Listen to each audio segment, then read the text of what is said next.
Ned Kennaugh, it's lovely to have you with us. Thank you so much for taking the time this afternoon.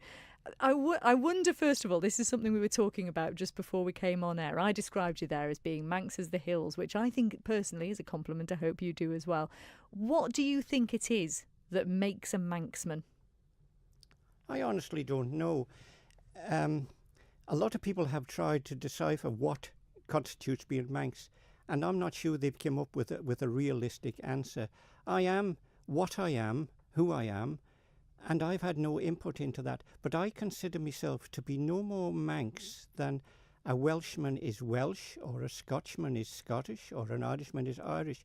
But what I do have, I have the same commitment as them, and that is to be proud of who I am and what I am. And I've been able to portray that all through my work and life. I've never been swayed by things outside of the island. I would rather stick to what I know and be comfortable with. And I've gone through life like that and taken advantage of people.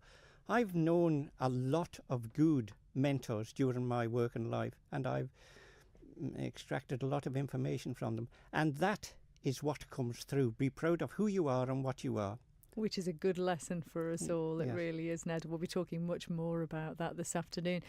Christmas is fast approaching, of course, and you say that that's one of the times that really sort of stands out for you when you think of your childhood. So just tell us a little bit about what your childhood Christmases were like, Ned. Childhood Christmases were totally family.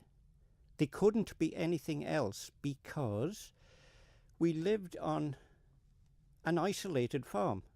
My father had no car, didn't have a driving licence, so Christmas was totally family, and it was one of the festivals that we looked forward to. Our childhood was simple, not influenced by outside forces at all. No television, no social media, nothing like that. No contact with the outside. No, that sounds a bit dramatic. Very little contact with our neighbours, very little. I made the comment once that we didn't need ration books. We lived so far away from the shop that we didn't go that often. And anyway, when we got there, we'd no money to buy anything anyway as kids. But Christmas was simple, and it was because it was one of probably only 2 or 3 highlights in the year. It was one that you look forward to. And one of the highlights for Christmas was not actually Christmas itself, but we were taken into Douglas. We didn't go to Douglas very often, went on the train, and one of the highlights was just to be taken through Strand Street just before Christmas and just to look in the shop. I can still remember it. I still remember most of the shops that were in Strand Street and what they meant. And that really meant a lot to us. You know, simple pleasures like we made our own Christmas decorations. We usually had a Christmas tree growing somewhere on the farm, and there was no Christmas lights, there was no electric lights, there was nothing like that. But it didn't matter. It didn't matter. The family all being together in the same environment was Christmas for us, and we enjoyed it.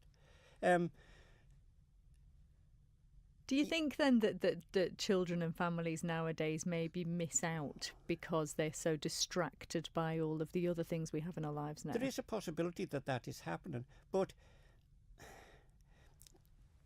are we entitled to an opinion on that? Because this is the era we live in, and should we deny children today of what they think is their norm? John used a phrase in one of his programs, you know, in their own time. And should we interfere with that? I don't know. I cannot change my experiences. They happened, and we enjoyed it. We didn't feel deprived. We didn't feel deprived. In fact, no, we look forward to Christmas. Christmas was a happy time. It was. And you mentioned John there, your brother John Kennaugh, of course, who a lot of people remember very fondly. How close were you as brothers? Oh, we fought like cats and dogs. Absolutely. No, but we were siblings, and we had I overemphasize that point. When you lived in an environment like we did, with no stimulation from outside. We made our own entertainment. We made all our own toys. What the biggest present we ever got, the best present we ever got, was a Meccano number 5 set. And that wasn't just for us. That allowed us to use our creative ability, but my father and his brother, they also got involved. Everybody was involved in Meccano, and we were making farm implements, and then we were saving up to buy a clockwork motor. You could buy a clockwork motor which operated the models you made. And I remember we made a baler once and operated it with this clockwork motor. But those were stimulating toys, and, well, not, could you call them toys? No. But those were but they were simple and few and far between. Most of the other things were, we made most of our own toys and games. We invented games that wouldn't stand translating into the modern world, but some of our neighbours would come sometimes in the summertime, and we would make a gang up, and then we could play some of these games out. And some of them were quite horrendous. Some of them were really violent and potentially life-threatening, but it didn't matter. And what about then, because you say that you were quite isolated where you were, did you associate with your friends at school? Did you all get together, or how did that work? Oh, yes. Oh, there was a demarcation line at school. Oh, absolutely. Oh, the country boys and the town boys never mixed. Oh, no. They called us used farmers. Oh, no. We were segregated in no uncertain terms. I remember once being in a gymnastic display in the Villa Marina. You did gymnastics? Yes. I did not know that, Ned Kennaugh. That's wonderful. I think it was the Festival of Britain, somebody will correct me here if I'm wrong. I think it was 1952. And we were asked to lie prone on our backs in the gardens in the Villa Marina, and all we wore was a pair of white shorts. No shirt, no sock, no shoes, no socks, just a pair of white shorts. And I was walking with one of the masters along the rows, and all we were seeing was feet. And you could see the boys from their country.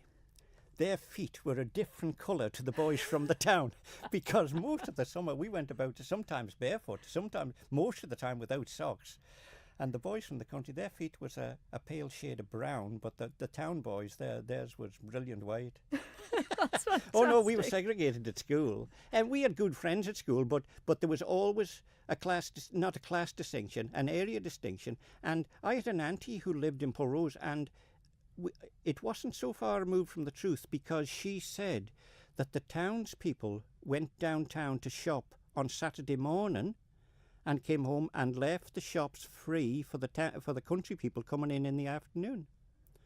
So, we knew our place. Is that why? Because you say as well that you didn't really enjoy school. Was it to do with that, or was it to do with the educational side of it? No, it's due to the educational system that I didn't enjoy school. And I've been on that soapbox ever since I left school, and I haven't changed my mind since I left school. All school done for me was taught me to write my name and count to 10. But maybe there is a saying that, what doesn't kill you will make you stronger.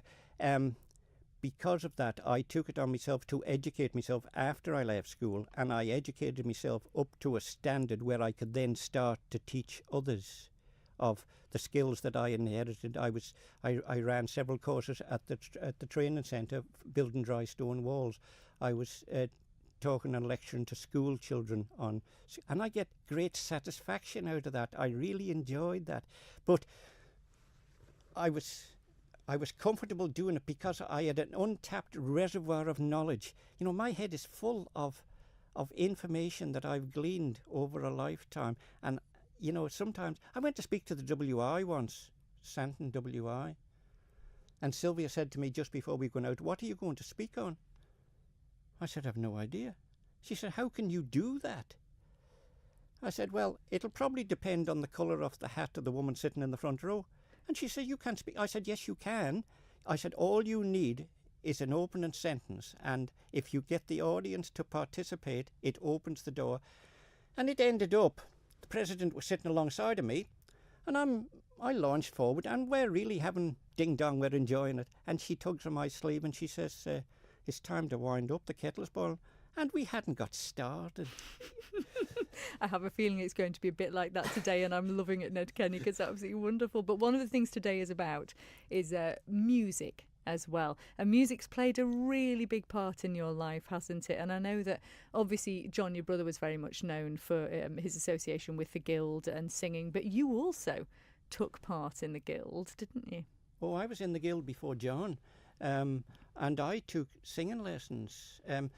First of all, from George Sale in St John's School. St John's School won the Vancouver Shield on several occasions for primary school children's choir, and I sang in the choir from St John's School, and I also sang in the boys' solo, the under-11 boys' solo. And I remember one of the test pieces, "Blow, blow, thou winter wind, thou art not so unkind, thou art not so unkind as man's ingratitude," and that's 70 years ago.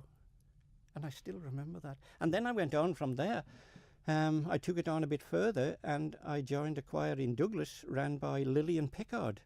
Alan Pickard, who was, well, all the Pickard family were very musical. And Lillian Pickard had a choir in Broadway Baptist Church. And I used to go there on a Saturday morning for tuition from her. She was a wonderful lady. And I enjoyed that time. Unfortunately, I didn't continue with it. When I stopped, John took over, John started. But yes, I was certainly in the Guild, and but the love for music hasn't left me. I still appreciate music. I have an ability now, and I don't know is it unique or not, I can detach myself from the soloists and listen to the music behind. Andre Rieu is a good example. There's a song that they play called The Cygnet, the Swan, and it's played on the cello, but the cello is accompanied by the piano. Now, the piano is vitally important, but while the cello is playing, you can't hear the piano. But if you can detach yourself, and I find that if I really concentrate, I can. So, yes, music is important to me. Yes, it is. And we'll have some Andre Rieu a little bit later on, but it's interesting now you're talking about singing, because we're starting with a good operatic voice, aren't we? Your first piece of music with Bryn Terfel. Tell us why you have chosen this. It's the musical content and the ability of the singers. That has never left me. We spent a lot of time, part of our entertainment in teenage years, every area in the country held an Eisteddfod in the wintertime, from the Welsh. And it was just people like ourselves who thought they had a bit of ability, got up on the stage and sang. And this is where this come from. And there were some remarkable singers coming out of the community who you never thought could put two notes together. But once they got on the stage, there was two brothers, Alfie and Dougie Fail, came from Glenvine, and they were almost a celebrity act. They were almost a comedy act themselves, but they were wonderful singers. And that love of good singing has never left me, and it never will. It never will.